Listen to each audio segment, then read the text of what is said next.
We don't know how they're doing or how they're coping because, they have no way of communicating. Tonight, fire evacuees from the Northwest Territories make the long trip to Winnipeg. It's always good when you surpass limits because it really speaks to people's desire to help, but also the fact that you're able to extend your reach that much further. Plus, it's back to school and donations of supplies are needed. Whoever's playing music, I encourage you to keep going. And the Fiddle and Flow Festival comes to the Beaufort Delta.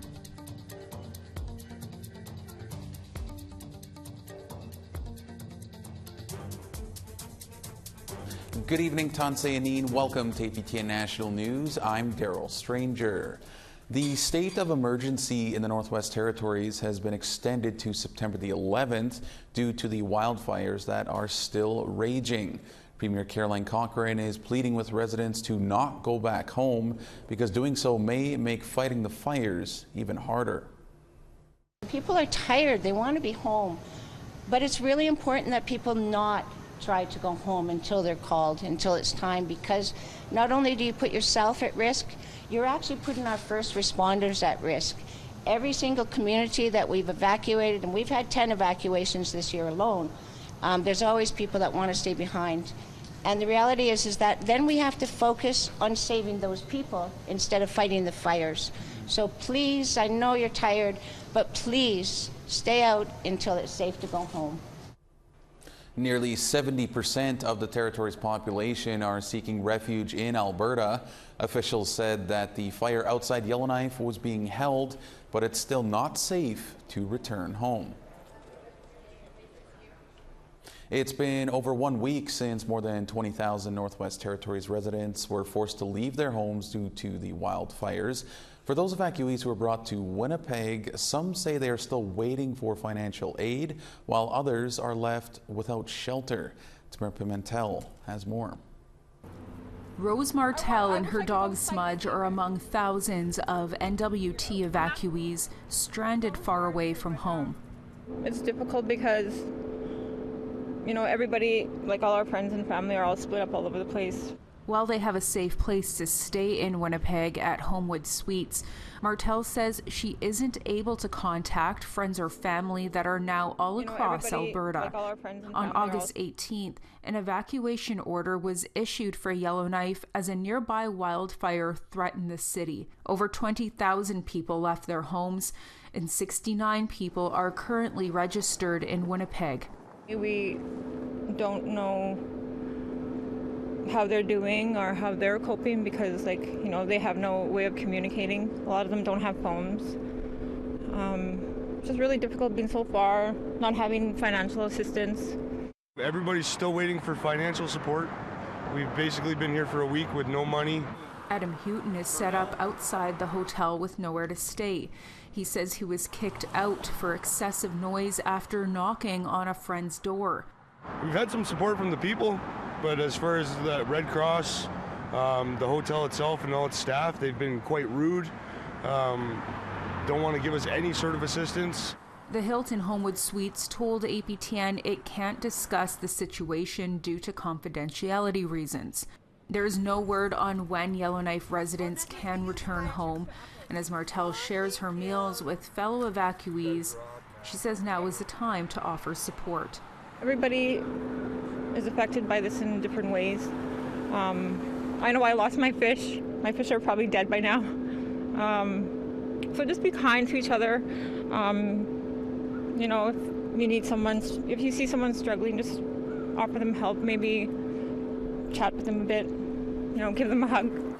Tamara Pimentel, APTN National News, Winnipeg. With September only days away, it's almost time for kids to return to school. But the transition isn't easy for children who go to class without the right supplies. Sav Jonesa talked with some organizations that are making sure children are prepared for learning.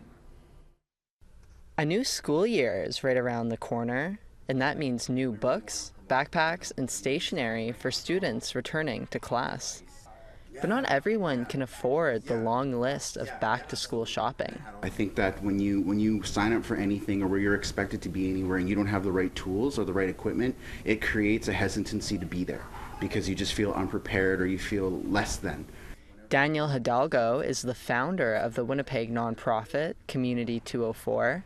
2023 is the second year they're collecting school supplies for children in need throughout Winnipeg. Our drive is called Community Kids, and basically what our goal is to do is to provide full, complete backpack sets with school supplies to families that are really struggling with financial barriers, resource barriers, and just access to the things that they need. Hidalgo hopes to collect 50 backpacks filled with supplies this year, after doubling their goal of 20 last year. 50 is not the limit, it's just kind of the goal. It's always good when you surpass limits because it really speaks to people's desire to help, but also the fact that you're able to extend your reach that much further. He says something as simple as binders and some writing utensils can go a long way. For children, it's always super exciting to get anything new, especially when it belongs to you specifically, right? So there's always that level of excitement and enthusiasm, and they're just elated to open up a bag that's theirs and have possessions that are theirs and kind of organize it the way that they want. For remote communities, the challenge to gather school supplies is even greater. Driving to a store that actually has the backpacks and school supplies that they need, it's not always possible. A lot of these communities are fly-in or about 2 or more hours away from, a big box store like Walmart or... That's Amanda Stoke, outreach manager for True North Aid. They have been sending backpacks filled with everything a student needs to remote communities on a large scale since 2020. Last year we were doing shippings by ferry to British Columbia off the coast. We were shipping to Nunavut through barge. This year, True North Aid is donating 2,500 backpacks to 14 communities in Saskatchewan and Manitoba. She says the need is so high, even the thousands of backpacks they purchased can't fulfill the demand. My hopes is that it just gets bigger and bigger because, again, the requests were more than what we could provide, unfortunately. So I hate the thought that there's kids that are potentially going without school supplies. Stoke says she is grateful for all the donors who contribute to the program. True North Aid receives no government support or grants. I love that people are able to connect with the program and want to be able to support, kids going to school and are thinking of kids in remote communities so that they're, getting a good head start. Because the inequities in the education system for Indigenous kids is completely, it's too big of a gap. Sab Jonza, APTN National News, Winnipeg. All right, it's time we step aside for just a moment, but we still have plenty more news to come, including residential school survivors gathering in Winnipeg to heal and listen. Many of our people weren't allowed to exercise or partake in their cultural traditions.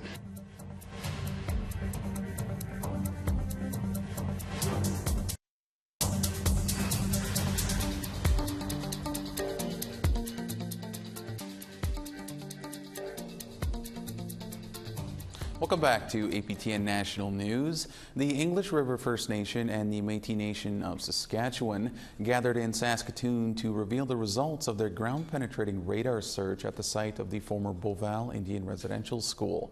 Brent McGilvery has more. Based on the stories that have been shared in our communities, and what we found was heartbreaking and devastating. To date, there are 93 unmarked graves, 79 children, and 14 infants. Vice Chief Jenny Wolverine said the data confirms what survivors reported for decades. Most, if not all, of these unmarked graves are believed to be children, and at least 14 of them are believed to be infants. And this is based on the measurements of the soil disturbances that were detected by the GPR. Don McIntyre has been coordinating the ground searches with a team of elders from the community and GPR specialists to search the cemetery that once belonged to the school. The community of Beauval gathered together to mourn and grieve the past after the discovery of the potential unmarked graves almost a month ago.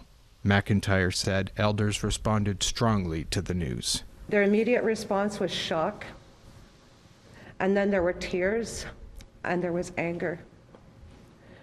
Many survivors felt re-traumatized, and many were triggered into reliving the horrific memories of their childhood. Treaty Commissioner Mary Culbertson says finding the identities of these unmarked graves is not an easy endeavor for any First Nations across the country, despite the records made available to the nations. We offer support through searching through archives, through trying to access Catholic school records. And at every step of the way, it has not been easy. Vice Chief Richard Durisher said the effects of the schools are still being felt today. Poverty, drug abuse, and intergenerational trauma. These are the things that our communities, our people, have to go through every day.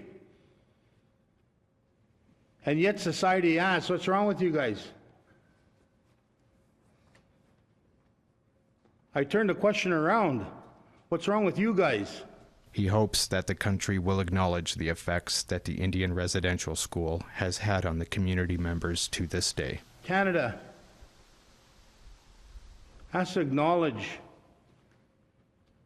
not only what happened in the residential school era, but what happens every day in the justice system, in the health system, in the hospitals, in the courts, the unjust that our people have, and yet we're trying like darn to bring our children up in a good way. Federation of Sovereign Indigenous Nations Chief Bobby Cameron is calling for justice for the survivors of residential schools across the country. He says legal action should be taken and wellness centers built. To force them to build healing and wellness centers at those locations. To make those sites, those locations sacred. Culbertson echoed that. These are ugly truths that we have to come to grips with in this country. Whether we like it or not, this is happening. These are being unveiled. And Canada, with all its human rights records for helping other people, we sure don't look in our own backyard enough. Vice Chief Jenny Wolverine emphasized, this discovery is just the beginning. The discovery of the graves earlier this month was just the first step in what will continue to be a long and difficult journey. Brent McGillivray, APTN National News, Saskatoon. Residential school survivors from across Canada are gathering in Winnipeg. The conference, hosted by the National Centre for Truth and Reconciliation, focuses on breaking the colonial mindset. APTN's Leanne Sanders reports. The more people can support each other, the more resilience they'll find in themselves. But it's available to us. It's part of our nature as human beings. Dr. Gabor Mate addressed the survivors gathering, talking about compassion, fatigue, burnout, and trauma. The essence of trauma is that you lose the connection to yourself, you lose the respect for yourself, and you lose the love for yourself. Now, colonialism is trauma on a vast scale, which doesn't just happen to individuals, it happens to whole peoples who lose the connection to themselves, to their traditions, and to their respect for themselves. But Mate says Indigenous people are resilient. Because human beings can not only come back to where they were, they can even grow. So I define resilience as the capacity to keep growing and growing in the face of all kinds of negative experiences. Among the speakers at the gathering was survivor Judy Pelly, a cultural advisor and knowledge keeper from Saskatchewan. Pelly sees the effects of residential schools playing out in the health of Indigenous people. 100% of the clientele that I work with that are overrepresented in a healthcare system, in a criminal justice system across Canada, as well as child apprehension, worse than ever. And in the healthcare system, we're up here in everything, and from cancer to diabetes to obesity, everything. It's attributed to the residential school era and what it done to our people. A third-generation survivor of the Kamloops Indian Residential School, Viola Thomas, says she sees how the trauma of colonization has played a role in MMIWG2S and also within communities. In relation to the deep-rooted internalized violence within our communities, and there really hasn't been an effort to critically address this deep internalized violence that continues to exist within Indigenous communities, whether it's urban Indigenous or on-reserve Indigenous. Thomas says she's trying to amplify the voices of Indigenous matriarchs in her home community and is organizing an event to celebrate women in Vancouver, September 26th. Many of our people weren't allowed to exercise or partake in their cultural traditions. And so this is an opportunity to celebrate the diversity of Indigenous women's voice, culture, and beauty. Leanne Sanders, APTN National News, Winnipeg. All right, it's time for our second and final break here on the program, but we do have a few more items still to come. Stay with us.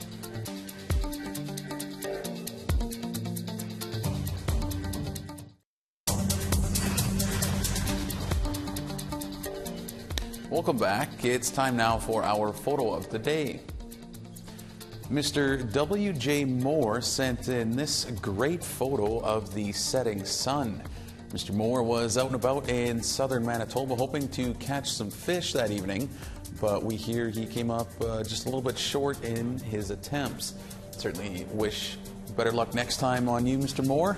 You can send your photos to share@aptn.ca and you might just be our next photo of the day. All right, now let's take a look at tomorrow's weather forecast. Starting on the East Coast, 22 in St. John's and 22 as well in Halifax. 8 degrees in Cartwright and 9 in Happy Valley Goose Bay.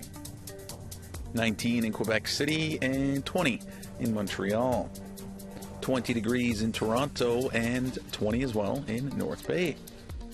Clear and 21 in Elliott Lake and clear and 27 in Thunder Bay. Mix of sun and cloud and 15 in Churchill and 28 degrees in The Paw. 25 and sun in Barons River and 26 and clear in Winnipeg. 31 degrees in Regina and 30 in Saskatoon. 26 degrees in Buffalo Narrows and 27 in Uranium City. Continuing west at 29 in Fort Chipewyan and 27 in Peace River. 28 degrees in Edmonton and 33 in Lethbridge. 23 degrees in Campbell River and 23 in Bella Coola. 22 degrees in Smithers and 22 in Dease Lake. 20 degrees in Whitehorse and 17 in Rock River. 26 degrees in Trout Lake and 24 in Yellowknife. 17 degrees in Fort McPherson and 15 in Colville Lake. 4 degrees in Cambridge Bay and 10 in Baker Lake. 4 degrees in Igloolik and 2 degrees in Clyde River.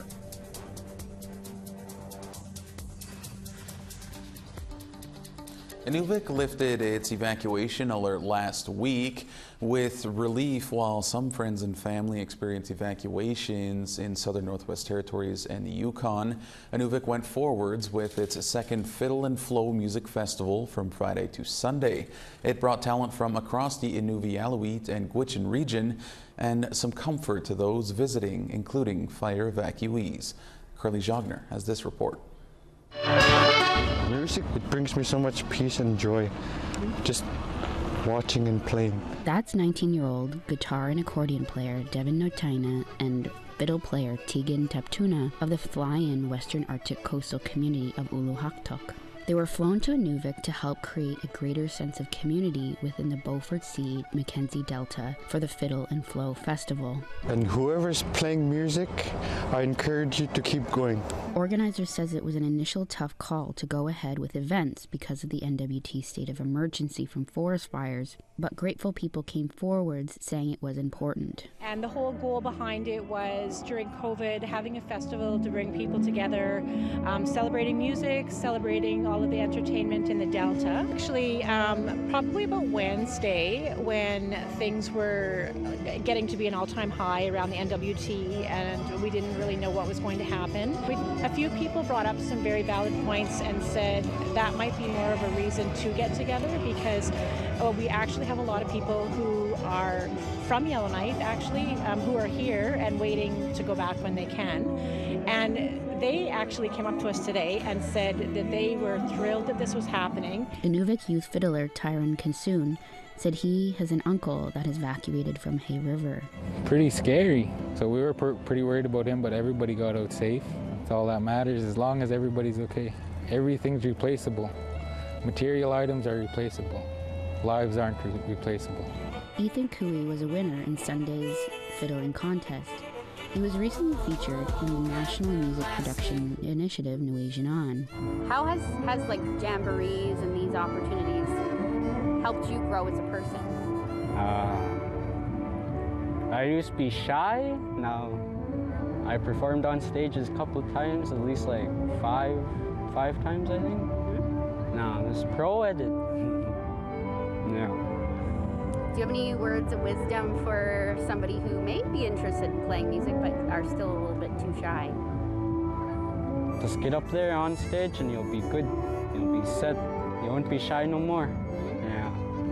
You do a lot of hunting. What is it about hunting, and what does it mean to you to be able to go out and harvest? Put food on table. Yeah, and share with friends and family, elders especially. Yeah. Why do you do that, and why is that important to you? Because some of them don't have harvesters like in their family, and I don't know, gotta share with people. Single moms, and I don't know. You know, all these young people that come forward, I've seen them from small and growing into adults performing, and I just have a big heart for them because they've grow and grow and grow, and they become confident, and then some of them become true leaders in the community, and that's what it's all about, being strong for your community, to be able to participate in your community and try to make your community healthy, because that's what we're trying to do here. We have so many people that struggle in life, you know, and we have to try to help them along the way. Celebrating the resiliency of our people. Music is one of the ways we do to celebrate. So I know that the territories were having a really, really bad fire season. I send all my prayers, and I hope everyone is well that has been evacuated. I hope they're getting assistance. You know, go to your IDC office or your GTC office or the government. There's help out there, and I just wish you all get home safely to homes. The organizers set up a 50-50, raising funds for the United Way N.W.T Fire Emergency Response Fund. Carly Shogner, APTN National News, Inuvik. Well, that is certainly a great story to wrap up tonight's newscast with. The stories from tonight's show and plenty more are available on our website at aptnnews.ca. For all of us here, thank you so much for joining us. Miigwech, Ganasquatan, and have a great night.